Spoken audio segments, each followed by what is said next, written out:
When you're making a game like Call of Duty Black Ops 2, you're trying to pull together the greatest talents you can in the world.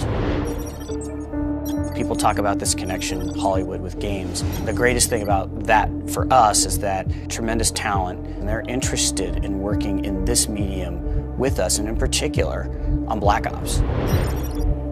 Having the opportunity to work with a Hollywood writer who's worked on movies like The Dark Knight, created the most compelling villains in cinema history, to me, that's amazing.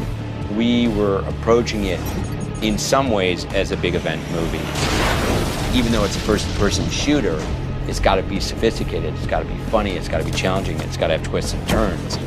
In the case of Black Ops, I would argue that the story is better than most movies that are being made. I'm watching the Oscars last year, and I see Trent Reznor win the Academy Award. A year later, I see him walking around Treyarch, and I think to myself, am I dreaming? Trent Reznor is creating the score for our video game. I look at video games as a true art form. The chance to be involved in something like this is exciting to me. You know, I feel it's every bit as viable as film work or music or anything else. When you start the game, you're going to hear Trent Reznor's music.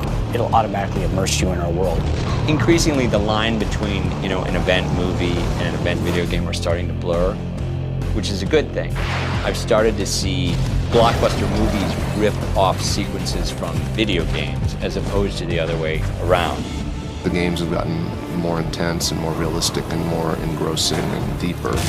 Video game culture has expanded into the largest form of entertainment. People love to be told stories, but I think what's so unique about our medium is we get the opportunity to experience and live in the world where the stories are being told. You can't watch a movie in a movie theater and change the fate of the main character. Well, you can do that in a video game.